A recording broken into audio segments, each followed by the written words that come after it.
वरुण चक्रवर्ती ने भी वापसी बड़ी कमाल की है और जो गेंदबाजी की है उन्होंने 18 विकेट टोटल हो गए हैं उनके इस सीजन में विजय हजारे ट्रॉफी में, जो कि अर्शदीप सिंह के 17 विकेट को आज 5 विकेट लेकर के उन्होंने पास कर दिया। इससे पहले उनके 13 विकेट थे और आज के मैच में जो उनके विकेट्स हैं सारे अच्छे विकेट हैं। पहले तो महिपाल लोमरोड को उन्होंने जिस तरह से आउट किया, एक चीज मैं देख रहा हूं कि पिक नहीं हो रहे वरुण चक्रवर्ती का गेंद किस तरफ जाएगा, ये बल्लेबाजों के लिए पिक करना सबसे मुश्किल हो रहा है।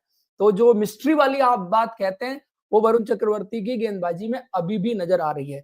और दूसरी चीज जो क्वालिटी मेरे को नजर आती है कि he is quick through the air, तो वो भी एक चीज है जो शायद बल्लेबाजों को टाइम कम देती है। क्विक थ्रू द एयर भी है और ऑफ द विकेट भी गेंद तेज निकलता है। जैसे मैंने बहुत सारे बल्लेबाजों को देखा कि कोशिश करते हैं जनरली जब उनको समझ नहीं आता ना कि गेंद किस तरफ जाएगी टिप्पा पड़ने के बाद, तो बैकफुट से खेलने की कोशिश करते हैं। तो कुछ गेंदबाज होते हैं जो आपको बैकफुट में टाइम देते हैं। फॉर एग्जाम्पल कुलदीप यादव के लिए पहले बात होती थी कि आपको बैकफुट में टाइम देते हैं, just try to play him on back foot. अगर आपको समझ नहीं आ रहा है कि कौन सा गुगली आ रहा है, कौन सा सीधा जा रहा है या कौन सा कोई वेरिएशन उनसे आ रहा है, तो बैकफुट से खेलने की कोशिश करो, आप इजिली उनको निगोशिएट कर सकते हैं।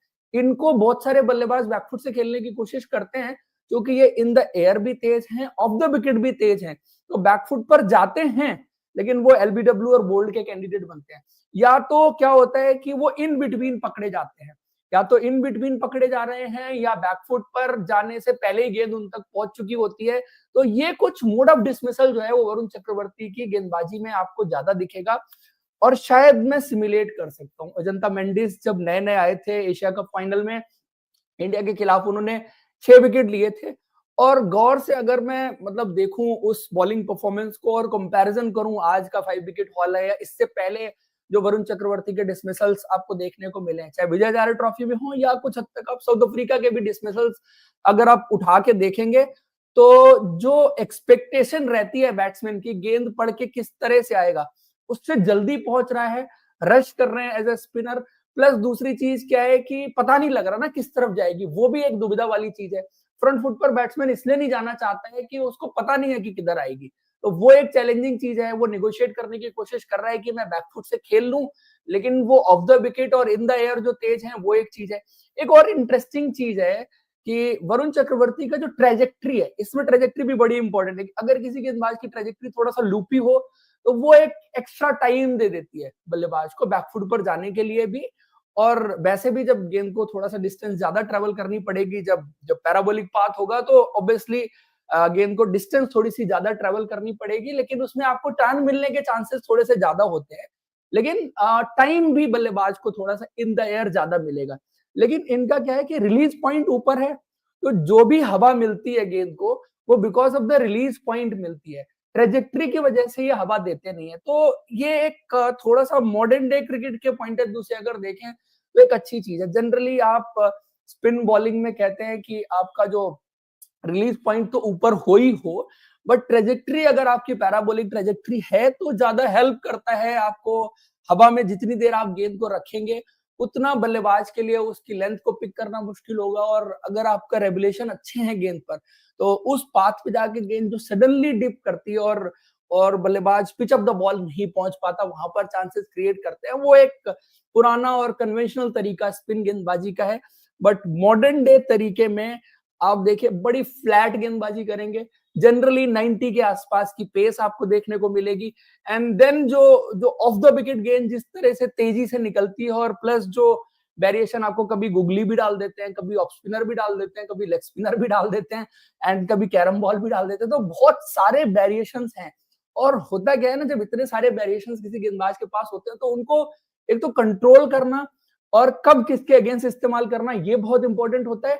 अच्छी चीज ये है कि अभी उनकी फिटनेस बहुत अच्छी है और लेंथ पर कंट्रोल काफी अच्छा दिख रहा है। जैसे मैं साउथ अफ्रीका का भी एक एग्जांपल लूंगा, जब हेनरिच क्लासन ने उनको टेक ऑन किया था और आगे से उनको कुछ शॉट्स पड़े थे, तो उस पर्टिकुलर मैच में उन्होंने जो हल्का सा लेंथ एडजस्ट की थी और फिर वहां से गेंद दोबारा से उन्होंने अंदर लानी शुरू की थी हेनरिच क्लासन के लिए। तो आई थिंक इस वक्त पर वरुण चक्रवर्ती अपनी गेंदबाजी में पीक पर नजर आ रहे हैं। जिस तरह से गेंदबाजी हो रही है, आज का स्पेल भी है, 2 मैच पहले उन्होंने एक 5 विकेट हॉल लिया था, उसके ज्यादा विजुअल्स अवेलेबल नहीं है, लेकिन जो देखा है from South Africa to till this match, Varun Chakravarthy definitely अपने चांसेस क्रिएट कर रहे हैं कि उनको इंडियन टीम में शामिल किया जाए, not only in T20 cricket, in one day cricket also. Because one day cricket में उनको लेकर के दो सवाल थे। पहला सवाल ये था कि फिटनेस, 10 ओवर फील्डिंग कर लेंगे, वो 50 ओवर फील्डिंग कर लेंगे, 10 ओवर गेंदबाजी कर लेंगे, उन्होंने की है। दूसरा सवाल जो आता है कि one day cricket demands a different skill set, जो T20 क्रिकेट का स्किल सेट है वो थोड़ा सा डिफरेंट है, और टेम्परामेंट भी दोनों खेलों का अलग है, दोनों फॉर्मेट का थोड़ा सा टेम्परामेंट भी अलग है। लेकिन मुझे लगा है कि जितना इस बारी खेले हैं वो एडजस्टमेंट उन्होंने बेहतर किया, और शायद गेंदबाजी जिस तरह से हो रही है, चाहे बल्लेबाज डिफेंड करने की तरफ देखे तब भी दुविधा में है, और डिफेंड करने की तरफ अगर उनको ज्यादा देखेगा तो आप देखेंगे कि उनका स्पेल आपको ऐसा दिख जाएगा कि 10 ओवर 20 22 25 रन और कोई विकेट नहीं। और अगर उनके खिलाफ रन स्कोर करने की तरफ बल्लेबाज देखेगा तो आप देखेंगे कि उन्होंने 50 रन दे दिए तो आउट भी 5 कर दिए। तो इस तरह से वनडे क्रिकेट में उनकी गेंदबाजी कुछ चलती हुई नजर आ रही है। अब सेलेक्टर्स उनको कैसे देख रहे हैं ये उस पर डिपेंड करता है, ये कुलदीप यादव की फिटनेस पर डिपेंड करता है कि वरुण चक्रवर्ती जो है वो इंडिया की वनडे टीम में आएंगे या नहीं आएंगे। लेकिन आज की गेंदबाजी मैं डेफिनेटली कहूंगा कि रियली गुड साइंस जो उनकी तरफ से देखने को मिले। और